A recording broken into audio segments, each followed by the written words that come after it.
Good evening, everyone. This is Sean from ECBC, and I'd like to welcome you to this evening's webinar. I'm going to introduce you to Emily Golick, our Executive Director for ECBC, and she will be taking the lead as host tonight. So over to you, Emily. Thanks. Good evening, everyone. We're very excited to have this opportunity to have some very amazing guests to talk about the early care and learning workforce strategy that has been developed by the BC government. Tonight, just to give you some direction of how things are going to take place, is that we will start with an ECBC update, then we will do some welcome and introductions, as well as some housekeeping, and ensure that there's opportunity for comments and questions at the end of this presentation. So to ensure, first off, that we are able to hear each other, because we have over 100, about 120 people registered for tonight's call, we will be keeping all the participants muted except for our guest speakers, just because the background noise does become an issue. Participants will be receiving professional development certificates within the next 2 weeks from ECEBC. So if you haven't received that, please check your junk file folders, because often you'll find them there. And if not, then you can contact the office and we'll make sure that that is looked after. As well as we will have a survey that will be sent out within 24 hours after this call. So if you don't get a chance to have your questions or comments read out, or felt like you needed more information, or you wanted to just send that out, we will be delivering that to our presenters tonight for further follow-up. So we will have that out to you so we could collect that information. So as Sean said, I'm Emily Golick. I'm the Executive Director for the Early Childhood Educators of BC, and I'm very happy to be your chair for tonight. I do want to start with a couple of ECBC updates, since we have this opportunity to share.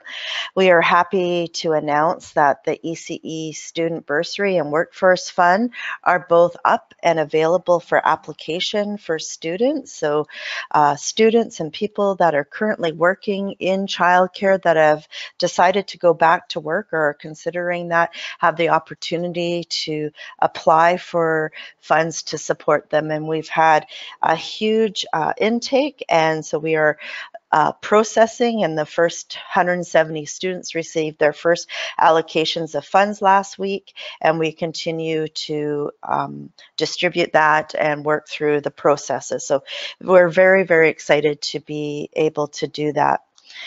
As well, if you are aware, ECBC does hold a number of professional development opportunities, and there are a number of them coming up. So please go to our ECE events calendar, and you can see a number of opportunities, including an online professional development about play. We have ethics training in a number of neighborhoods and communities, and the Let's Talk training as well coming up.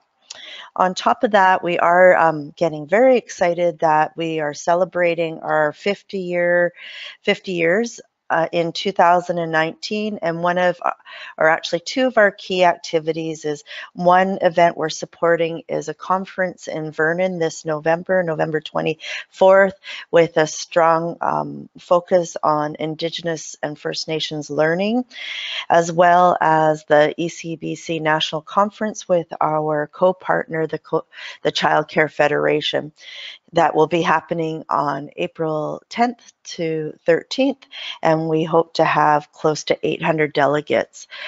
We are busily preparing a wraparound brochure so people can start seeing some of the exciting activities, keynotes, and workshops that will be present, and that will be available to our members. The registration will be registration notifications will be going to our members first, so you will hear about that, and we hope to have that early December up on our website. So lots of exciting things going on as we move into this 50-year of celebration, and we continue to highlight the work of early childhood educators and really to enhance the visibility of the work that educators are involved in and highlighted throughout this province as we move forward in this most historic time. So I just want to say thank you very much, and I think we can start with our opening welcome. So I would like to introduce you to Charlene Gray, ECBC Chair.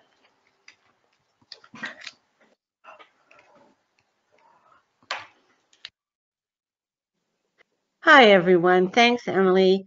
Yes, my name is Charlene Gray. I am chair of ECEBC. I've been on the board for almost 9 years, and I'm very, very happy to welcome you all to this call tonight. I just want to acknowledge that I'm calling in from the traditional territories of the Comox First Nation, but I also want to acknowledge that we are calling in from many First Nations around the province, and we're honored to be able to live and work and play on the traditional territories that represent our great province. So tonight, we also are co-sponsored by the BC Aboriginal Childcare Society, this call, and we're very proud and happy to do that as a co-venture.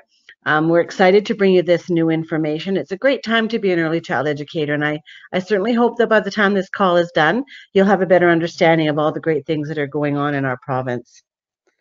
So on behalf of the board of directors and our organization, welcome tonight. I'd like to introduce to you Karen Isaac, who is the executive director of the BC Aboriginal Childcare Society, who has a few words for us tonight. So Karen.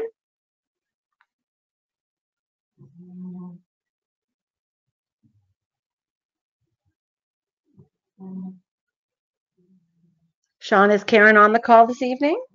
Yes, she is, and her line is unmuted. Karen, are you able to hear us? Sometimes with these calls, we can hear clearly, and then but people can't hear us. So, Karen, if you're able to maybe just pop in as if your technology allows, we'd really be glad to hear from you at any time. So if we can get that technology working, that would be awesome.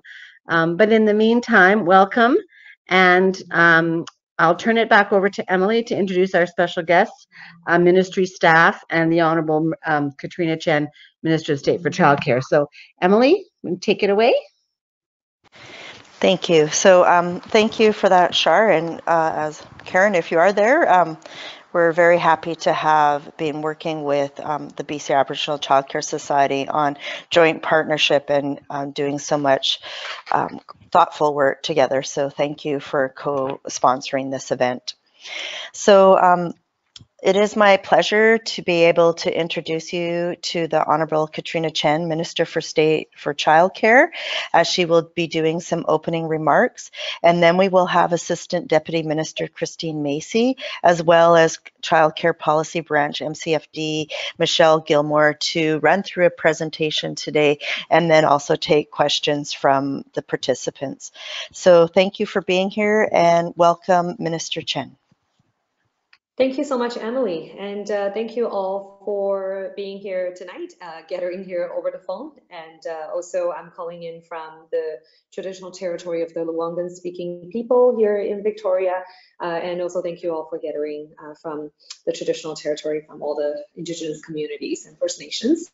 And I really want to thank ECEBC and BC Aboriginal Childcare Society for putting together this presentation.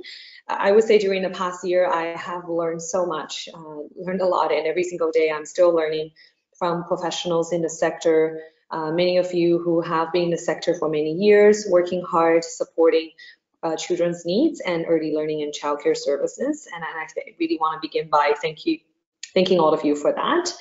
And this is really the first time that the provincial government is investing into put together a new system, to put together a comprehensive plan that can address affordability, quality, and accessibility, and supporting more families and more professionals in the sector to be able to have every family in BC accessing affordable, quality, inclusive childcare services. And there's a lot of work we have to do, and this is only the first year in the beginning, and the first of, I would not say the first step, but first many steps that we're taking this year. And there's way more work that we have to do, and I want to continue to hear from all of you. And I know today we'll be talking about recruitment and retention, and I've heard a lot about the struggles from the sector when it comes to low wages, lack of support, not being able to find staff, not being able to continue with maybe going into infant toddler or special need, upgrade your credentials, or taking courses when you're working in the field. There's a lot of things that we need to work on and continue to address, and I know our ministry staff tonight will be providing a lot of details and what we're doing when it comes to all the initiatives that's under the recruitment and retention strategy. And currently we have over, I think, about 34 initiatives that's happening right now with our Childcare BC plan, and under the recruitment and retention strategy, there's over a dozen initiatives as well. And the last thing I want to say is that we know that we cannot do the work to support early learning and childcare in BC without the support of all the professionals, or all the early childhood educators and all the providers in the sector. You are the backbone of the childcare community here in BC, and you will definitely be our top priority as we continue to invest in this all the childcare initiatives. So thank you very much, and I look forward to working with you all in the coming months and years. Thank you. Thank you, Minister Chen. So I think we're good now. We can start with the presentation, and so I will pass this on to Christine and Michelle. Great. Hi, everybody. As Emily mentioned, I'm Michelle Gilmore. I'm the Manager of Childcare Policy, responsible for quality and workforce initiatives. And in the room with me tonight, I have my Assistant Deputy Minister, Christine Massey. Hello, everybody. So we'll start. I'm glad that there were so many people who were able to join us, and thank you to the Minister of State for her remarks. And I will also acknowledge that we are calling in from and grateful to live, work, and play on the traditional lands of the Lekwungen people as well, also known as the Songhees and Esquimalt nations. So tonight, the purpose of our involvement on this call is to provide all of you with an overview of and to hopefully answer some questions about the early care and learning recruitment and retention strategy. And so we'll start with the next slide. So back one. Sorry, thanks, Sean. So hopefully people have had an opportunity to look at and read and become a little bit familiar with the early care and learning recruitment and retention strategy, or the RNR strategy. As part of the Childcare BC plan, government is investing $136 million over the next 3 years to support this plan. This amount is also being supplemented by an additional $16.3 million that will come, or that is coming from the federal government through the early learning and childcare agreements that were signed back in 2017. So this funding is going to be invested in a variety of initiatives to ensure the quality and ensure and enhance the quality of childcare. And we know, and I'm sure all of you know as well, that is largely influenced by the professionals that are working in the sector with children and families every day. So the overarching goals of the strategy are to have an adequate and stable workforce comprised of quality and skilled early care and learning professionals, to be able to acknowledge early care and learning as a viable, sustainable, and valued career, and also to develop compensation plans and human resource strategies to support the sector. And you'll notice that we're using the term early care and learning, which is a shift that we're making in alignment with what a lot of the sector is starting to use. So rather than just early childhood education, we're using early care and learning to acknowledge and encompass all of the professionals that make up the childcare workforce, which includes early childhood educators, but also includes early childhood educator assistants and responsible adults. So if we go to the next slide, on our the MCFD website, if you were to Google the Early Care and Learning Recruitment and Retention Plan, it will take you to our website, and then this here is one of two infographics or one-pagers that we have posted there that you can print off and post in your centers as well.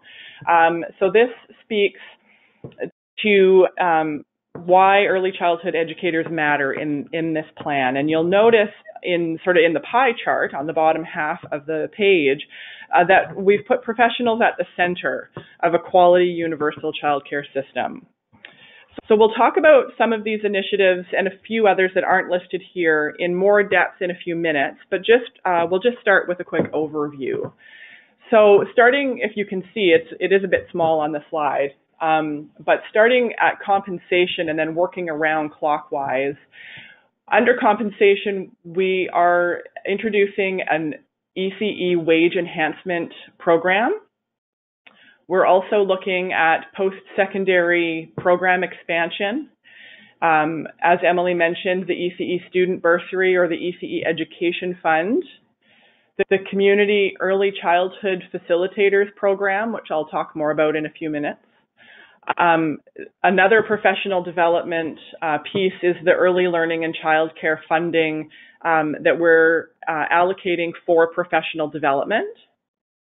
In terms of sort of setting industry standards, we are continuing to work towards revising the ECE standards and occupational competencies. So that's another fairly large piece of work that we're undertaking right now. We're also looking with our partners over at the Ministry of Advanced Education Skills and Training, piloting some work integrated learning models to assist individuals who are currently working in the sector or those who have come from out of the province to get the education training that they need to be able to be certified. And then lastly, the Workforce Development Bursary, which is part of that ECE Education Support Fund that Emily was talking about earlier. So we can go to the next slide. And we'll start with the wage enhancement first. So as many of you likely heard on September the 5th, when Minister Chen and Minister Katrine Conroy announced the release of the recruitment and retention strategy, the ECE wage enhancement was one of the really big pieces that was announced. Under this initiative, frontline ECEs that are working in licensed facilities that have opted into the Child Care Fee Reduction Initiative, or the CCFRI, will be eligible to receive the wage enhancement. Also eligible to receive the enhancement are frontline ECEs that are working in programs that are not eligible to apply for the CCFRI. And so those programs would include licensed preschools and licensed out-of-school care programs. But ECEs who work in those programs are also eligible for the wage enhancement. The wage enhancement will start in January of 2019, but it will be retroactive to this past September 1st. And it will be $1 an hour, and then that $1 will increase by an additional $1 in April of 2020 to a total of $2 per hour. We are looking to provide additional administrative funding to offset statutory benefit costs, so things like employment insurance, stat holiday pay, vacation, those types of things. This amount was determined sort of as the best average, recognizing that there is a range of benefits that are available or that are paid by employers. So the 17.6% was what was the number that was determined to be sort of the best average there. We'll also be looking to fund any increases to help offset the employer health tax that will apply to some employers starting in January of 2019 as well. And so if there are any increases to that health tax because of the wage enhancement, then we will be looking to provide some funding to help offset that cost as well. And then finally, we did do consultation both with PSEC, which is the Public Sector Employers Council, and with childcare owners and operators, different educators, administrators, to talk about what this initiative might look like, and also some of the mechanisms around, how will employers track hours and those types of things. So we did do consultation on that, and the guidelines that have been laid out are based on that consultation. The next slide talks about education and training. And so there are 4 initiatives that we're looking at specifically under this this banner. So as Emily mentioned earlier, the ECE Education Fund is a substantial investment from the federal ELCC funding to increase what used to be the ECE bursary program, but with this new investment has been rebranded the ECE Education Support Fund and has those 2 streams, like Emily was mentioning. So the student bursary, which has seen an increase in the amount of funding. So instead of the previous $1,500 per semester, it will now be up to $4,000 per semester. And as Emily mentioned, the payments is now split into 2 to help reduce some of those barriers to students who were finding it difficult to be able to pay up front for a course and then wait for the funding to come afterwards. And then the workforce development bursary is up to $5,000 per semester, and this money is specifically for ECEs, ECE assistants, responsible adults, or individuals who are registered as a license not required provider to access funding to support them in continuing their education to certification. Now that could be for a responsible adult or an RLNR to help them become an assistant, or to help an assistant finish their ECE, or to help an ECE complete their infant, toddler, or special needs certification. This funding is going to help cover costs including tuition, books. It will also cover some travel and accommodation if students need to travel away from their home community to attend courses in the evenings or on weekends. And then there's also a partial wage replacement for students who need to leave their position, their paid position, to complete practicum requirements, because we've certainly heard over several years that this can be a tremendous barrier for students who have completed all of their coursework, and the only thing stopping them from being able to graduate and get their certification is that final practicum that would require them to be away from work for a chunk of time. So hopefully this funding will be able to at least ease some of that burden. The Ministry of Advanced Education, Skills and Training is leading the next 2 initiatives, so the ECE program expansion and the work integrated learning model.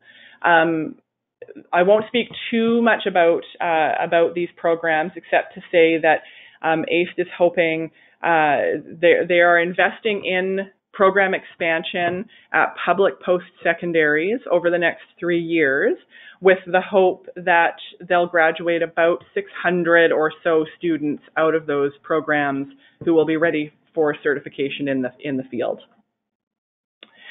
And then the Work Integrated Learning pilot project is fairly new. It will be a pilot, and they're currently there was a call for proposals to public post-secondaries again to submit proposals around some alternative education pathways for experienced childcare workers. So that call for proposals closed last week, and further information about the outcome of that call will be made available in the coming weeks. And then finally, the review of responsible adult requirements and supports is something that we'll be working on more significantly next year, so sort of in the 19-20 fiscal year.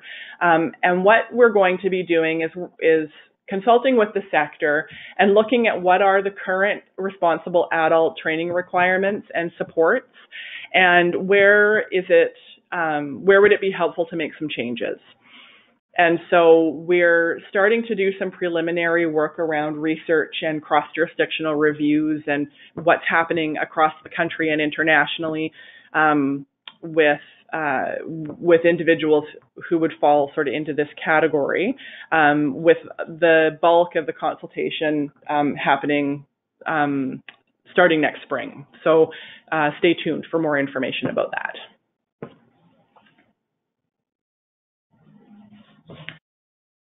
We know how important and required professional development is, particularly in early childhood education. And we're looking to invest in making sure that there's a diverse range of quality opportunities available around the province. With $6.3 million in early learning and childcare funding from the federal government, we're looking to invest in a variety of initiatives. So we're still working out the details on the $6.3 million. But we're hoping to be able to find opportunities that will help with emerging research trends and practices in the sector, and looking at both sort of supply and demand. And more information about that, again, will be coming out in the next few months. Some of you may be aware of the Community Early Childhood Facilitators Program. It's been piloted in 3 communities for the last several years, and it is based off of the Pedagogista model from Reggio Emilia. What it sees is a facilitator who comes in and works with childcare professionals both in their programs and in monthly learning circles. And the facilitator helps professionals to reflect and discuss their programs, their practices, and to think more deeply about what they're doing and how they're working with children and with families. And so this program will be, we're contracting with the Early Childhood Pedagogy Network to roll this out. And so there will be more information likely in the spring about what that rollout across the province will look like. And then finally, the Ministry of Education has been piloting a program called Changing Results for Young Children. And it is a network of both early childhood educators and kindergarten to grade 3 educators. The purpose or the intent behind this program is to support children's social emotional development. And so as you'll see on the screen, there are a number of districts who have confirmed participation this year. They did run some pilots last year. And then there'll be 7 locations for professional development focused on the early learning framework. And then finally, a couple of items that are a bit more behind the scenes right now. So they won't be initiatives that the sector will participate in or really see a lot of movement in over the next little while, but there is a lot going on internally and behind the scenes on these things that will ultimately the ultimate intent of this is to increase the quality of programs. So the ECE Standards of Practice and Occupational Competencies is a project that's been underway in government for quite some time. Currently, you may be aware that through the ECE registry, to become certified and for post-secondary institutions, they have to meet the child care sector occupational competencies. And so this project is going to update those competencies, and we're also looking to create a standards of practice, which will be a document fairly similar to the current BC teacher standards in look and feel, not necessarily in content, but just in terms of having a one-pager where anybody can kind of look and be like, oh, this is what an early childhood educator does. You can share it with families, anybody who's looking to, what would an early childhood education career look like, would be able to access that information, and it would give them a scope of what practice would look like. Based off of that, the occupational competencies and a program guide will also be developed to help guide the curriculum and learning outcomes for post-secondary institutions. So this project is ongoing. We currently have a team of subject matter experts and writers who are working on this project with expected delivery in late spring of next year, and then decisions will be made in terms of implementation after that time. And then finally, the early learning framework, as many of you may know, is undergoing a revision. It was originally published in 2008, and so the Ministry of Education, again, is taking the lead on this work. They have provided a draft framework out to the community. There is an online link to be able to provide feedback on the framework. And I can provide that link to ECEBC so that they can post that if it's not already available, so that you can all take a look at it, give your feedback. Where is it useful? Where is it not? How do you see yourselves able to use that framework in your practice? And then the Ministry of Education will gather all of that feedback over the fall and look to have a final document ready for next spring. So that was a lot of talking.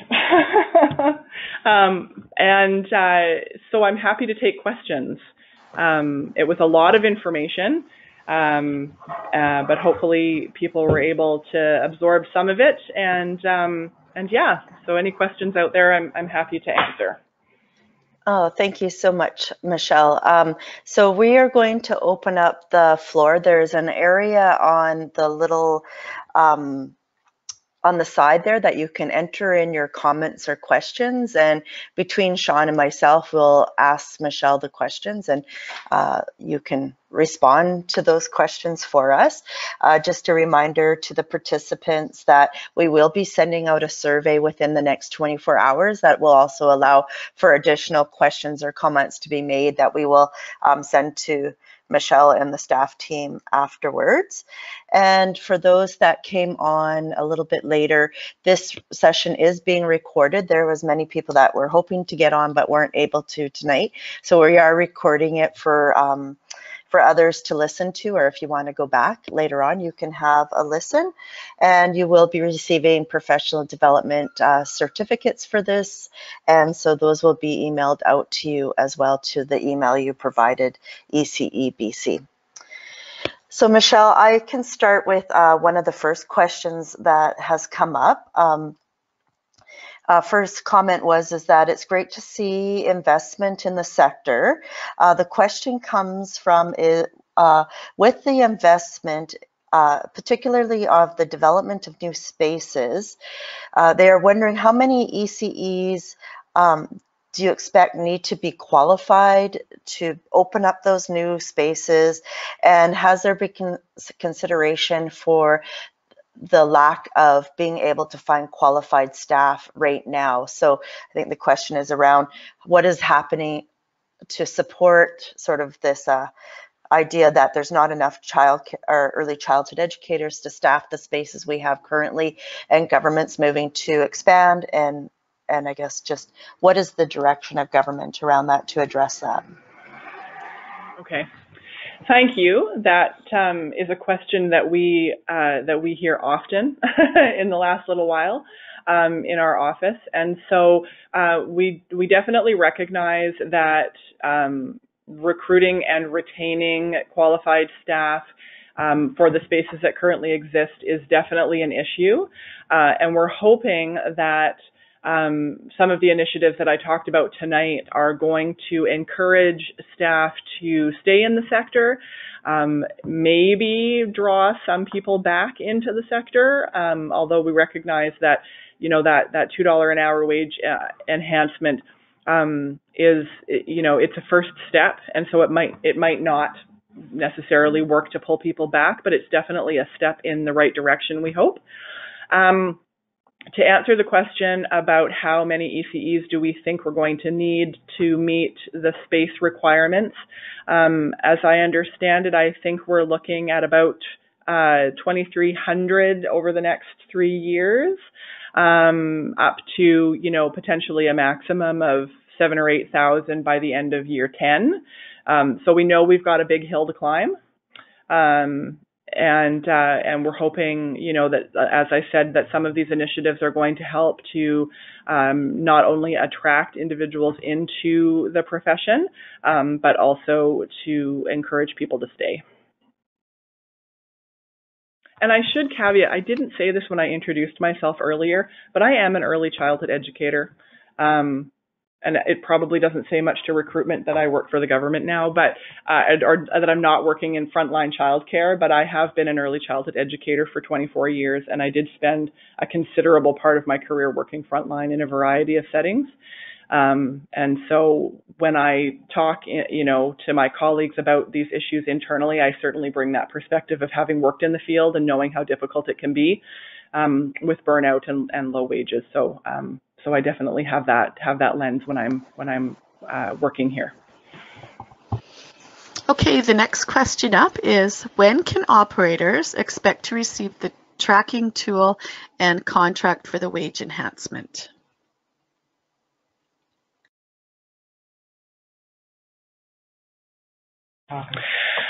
Thank you again for the question. Those documents are still under development, and we are hoping to be able to get them out very quickly. We're just taking a look here just quickly to see if we have a date on that, but as I understand it, it is something that we are hoping to be able to get out fairly soon. So, but I don't have the exact time frame for that, unfortunately. We can come back to that, and then if I'm not able to get that answer for you while we're on the call tonight, I will certainly provide it to Emily and Sean to be able to answer that question for you after the call. Thank you, Michelle. Okay, next question.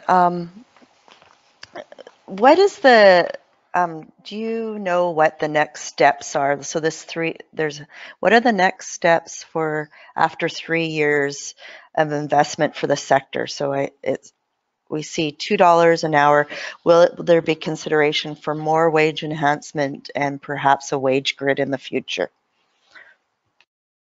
That's a great question. Thank you. We're currently working on what future years beyond year 3 are going to look like. As you may know, government works on a 3-year budget cycle, and so as each budget is released, then we're looking beyond, further down the road. And so we don't have, I don't have answers about what the direction will look like or what investments will look like right now, but it's definitely something that we're looking at and that we're continuing to work towards.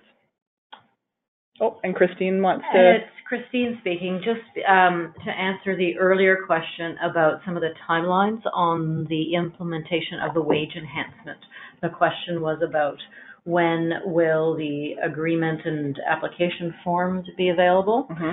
So if you go to our website, Childcare BC, and follow the links to the ECE wage enhancement draft funding guidelines, there is a timeline in that document.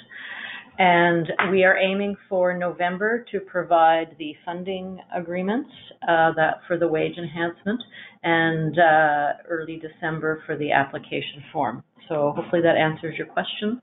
And as I say, these timelines are also available on the Childcare BC website. Thank you for that. Another question. Are there plans to work on a provincial wage grid? Thank you for the question. As I mentioned earlier, those are questions that we're still working on. We haven't come to a decision on that yet, and so stay tuned, I guess, is the best I can say.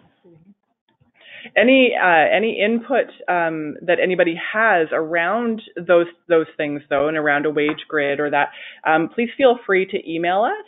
I will provide contact information to Emily and Sean, and you're certainly more than welcome to reach out with any ideas or input around what our future direction looks like. Okay, I have another question. It's more detailed stuff around the wage enhancement. So will employees be eligible to be paid wage enhancement during paid break times? Our employees have 2 50-minute paid breaks per day. Right. Thank you.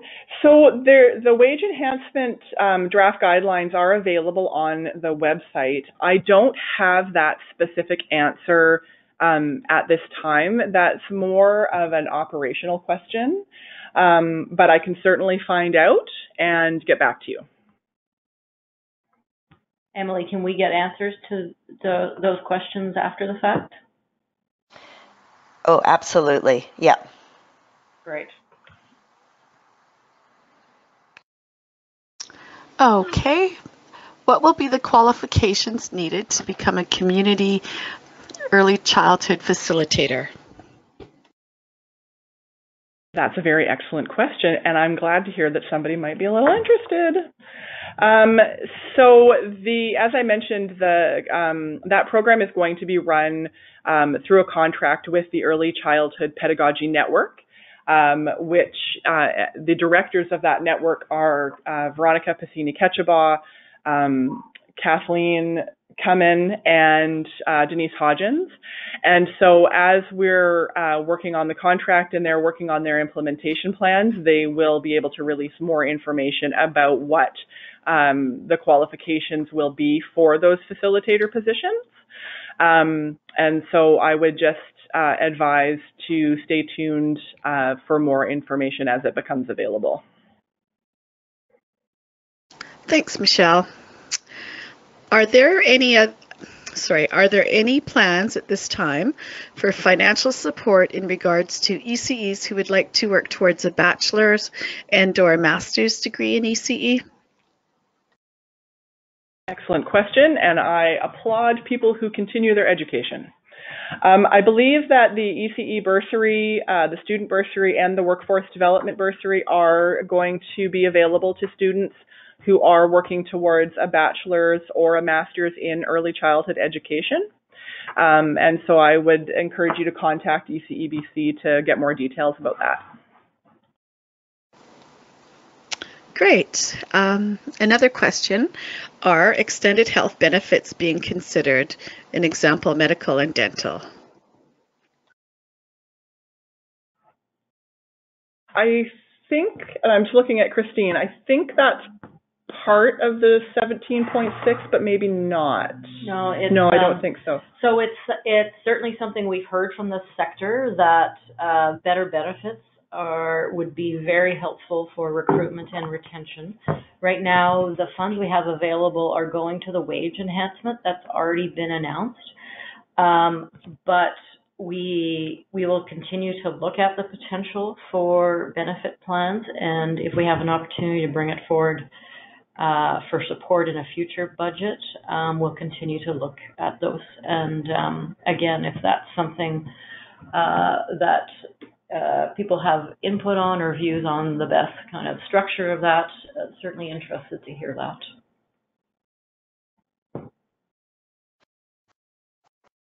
Thank you. The next question is, has government considered a loan forgiveness plan for people that have taken their ECE?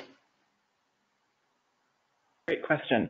We did several years ago have a loan forgiveness program. That is a question that is best directed to the Ministry of Advanced Education, Skills and Training, and I will certainly take it forward.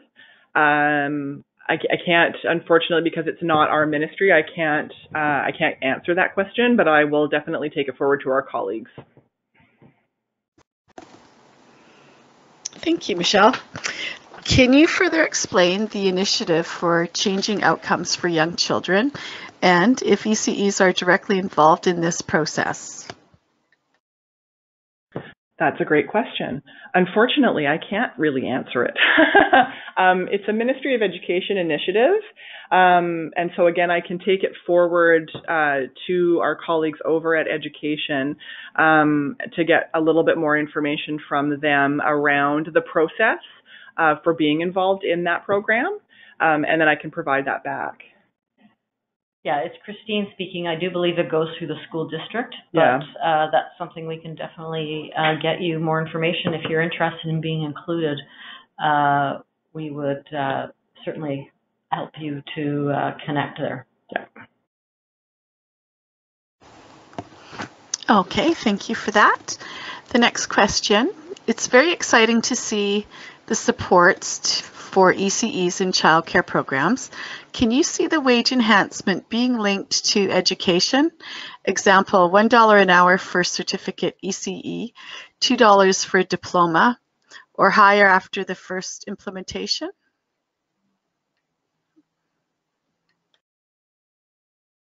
It's Christine speaking. Those again are all suggestions we've heard as well as a way to encourage higher credentials in the sector.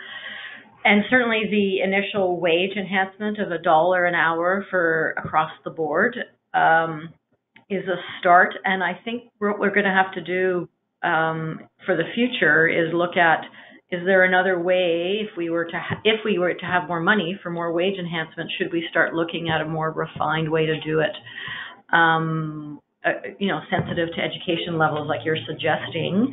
I think it's also another way to the wage grid issue that some people had raised earlier about whether we should be moving to a wage grid. So those are all interesting questions and work that we'll continue to look at. And I think we'll have to do the analysis on a wage grid because we're hearing lots of interest on that. Mm-hmm. Okay, thank you for that. Another question. How closely is your long-range plan aligned with the $10aday.com plan that wants to move childcare into the Ministry of Education? It's Christine speaking. So the 10-a-day plan certainly has inspired this government and this plan and is, I think, well aligned on some of the basic principles. With respect to the move to education, it's something that's under, and having school districts involved, it's something that's under active discussion. I would say the school districts right now are still highly focused on still staffing up the regular K-12 sector and making up from the Supreme Court decision on student-teacher ratios. So knowing that they have a lot on their plate, we're continuing to have that discussion about whether that's the right move to make and if so, when. So the Minister of Education, Minister Fleming, co-chairs the Cabinet Committee along with Minister Chen on childcare. So we get a lot of support from the Ministry of Education on this file.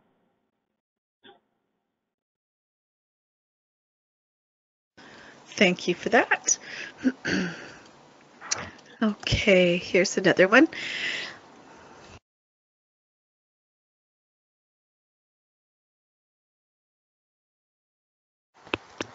Sean, we can't hear you. Sorry, I'm talking away. Okay. There's many students on the call tonight, and Carla, just wanted to give thanks for Michelle for sharing the update. And her question is really about impact. I wonder how and if MCFD is approaching formal impact assessment of each of the strategies. Are there key performance metrics that are guiding this? Is there a plan to provide annual status updates and/or key learning updates about the strategies? Not so much as a question, but a comment. Well, it's Christine. I can certainly provide a comment back. Certainly, we wouldn't be doing our job as public servants if we weren't assessing the investment of taxpayer dollars into this ambitious plan. So yes, we are developing performance metrics around, just not some basic things like, are we meeting our targets for new spaces, for number of ECEs to be new ECEs to be educated through the post-secondary institutions, but also outcome and impacts are more challenging to assess. But in the short term, we're certainly looking to make sure the dollars we've been allocated for this plan are being used in the way we've been asked to. And most of that information gets published on the ministry's website. Mm-hmm. We have an annual performance monitoring report, and I can foresee that the childcare section will be expanded for next year. Thank you for that. And another question, after the 3 years are over and the government decides not to continue the wage enhancement, can the employers bring the wages back down? That's a very interesting question. I think the answer would be no, but I'm gonna let Christine answer that because I'm not sure. So the wage enhancement right now is funded, and now of course it doesn't mean that a future government could change its mind. But right now it's allocated and in the budget for the next 2 to 3 years. That's also why in the funding guidelines we suggest, though, that employers identified as a separate line item on ECE staff paychecks, just so that it's very clear and really to protect the employers and the employees as much as possible. But because governments, they can change and direction can change. So, but right now there is no intention from this government to change that. Thank you, Christine. And have you considered the implications of opening so many new spaces over the next 3 years without qualified staff to run the programs? Is growing so quickly in the best interest of the sector, or should there be more of a focus on the already existing programs and problems? That's another great question. You guys have really great questions tonight. I'm really impressed. I think that, we're trying to learn from the experiences of other jurisdictions, and we're trying to take a balanced approach. And so we've announced initiatives that both address, the quality and the workforce, as well as accessibility, and so increasing spaces so that families have access, and then also the affordability of those spaces to make life a little easier on families. And so, is it the perfect plan? Probably not, but we're looking at where we can make impacts and trying to have a more balanced approach than perhaps has been the experience in some other places. So, did you want to add anything, Christine? I would just add that our intention is not to reduce quality. Certainly if there's not qualified staff available, then we won't see the spaces opened. But we've set aggressive targets for ourselves because we know of the acute crisis that parents face in accessing childcare. So we are trying to address all aspects of the plan at once. the workforce issue through the quality pillar, affordability, and access to spaces. It's ambitious, but we don't intend to sacrifice quality for expansion of the system. Thank you. So the next question is, I have heard that there's going to be 10-a-day prototype sites announced soon. So I was, okay, sorry, I'm just having a hard time reading this one. So I was wondering, can you explain more what the intentions of the prototype sites are and when they're going to be announced? Sure, it's Christine. I can speak to that one. So the intention of the prototype sites is to allow us to better understand what a proper funding and operational model might be for government to support universal childcare. So the way we're doing that is we are working with existing childcare providers who've been selected to be prototype sites to fund their operations so that they can provide parents with up to $10 a day childcare. And we're trying to do that in a variety of places around the province, in a variety of types of childcare providers, from large nonprofits to small family childcare providers, and from providers that serve a variety of family needs in various locations around the province. So we really have a good understanding of what the different cost factors and pressures are around the sector for different types of models. And the goal out of that is to arrive at a better funding model than what we have now through CCOF. So that's the intention. The announcement should hopefully be soon, but those decisions are with the Premier's office, and I unfortunately don't have a specific date to offer. But we're really excited to be launching these prototype sites, and we think they're going to be a real benefit to families and allow the entire sector to learn quite a bit about what it means to have a universal childcare system.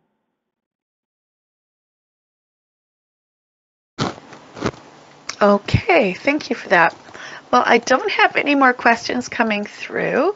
I do have one comment that came in, and it said that some educators are still earning $14 an hour. Let's advocate for harmonization to bring everyone at least up to $18 an hour, and then a provincial wage grid. Excellent. Thank you. Thanks for that comment. Thank you. So this is Emily, and I just want to say thank you again so much for this opportunity. We're going to end today with Shar giving a closing remark. Thank you.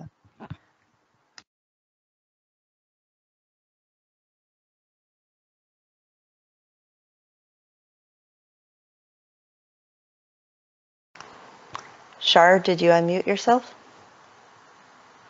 Or Sean, she's saying that she's muted.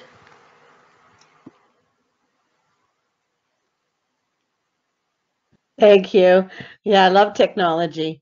Yes, I just wanted to thank the minister and the ministry staff, Christine and Michelle, for giving us this opportunity to learn more. And I just want to speak to the early childhood educators that are on the call. I think that we have an incredible opportunity to inform what's going on with all these wonderful changes across the province. And so when Minister mentioned, we want your feedback, and then Christine and Michelle said, well, please let us know what you think about that. I can't emphasize enough how important that is. It's been proven over the last year or so that they will listen to us, and they have listened. And so we are the people who know the sector. And so I really do encourage you to submit your input and questions and ideas. I think the more of us that do that, the more accurate picture we're going to get of what's needed to move our sector forward. And again, I just want to thank you all for participating tonight. Hopefully you'll complete the survey. And again, to ministry staff, thank you so much for all this information.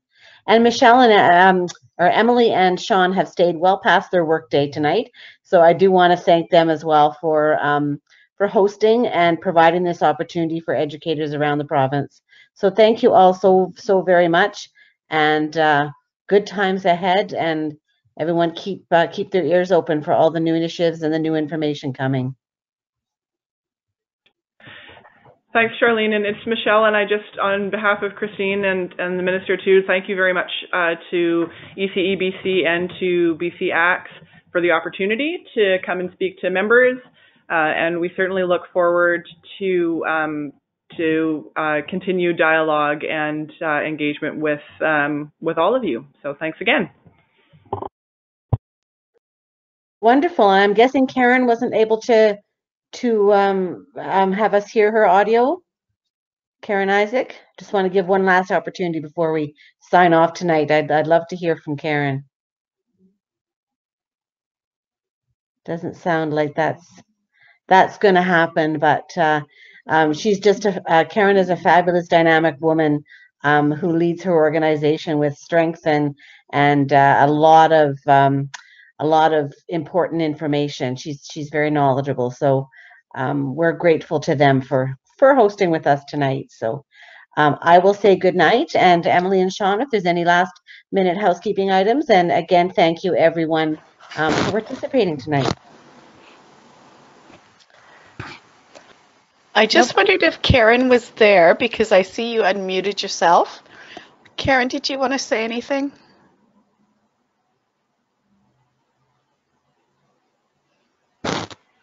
No, maybe not. Go ahead, Emily. I don't have anything else. I'm just, we'll have this up and posted and get out the survey within the next 24 hours and send out professional development, and look forward for continuing opportunities to share information. Thank you. Thank you, everyone. Okay, well, good night, everyone. And thank you again to Ministries.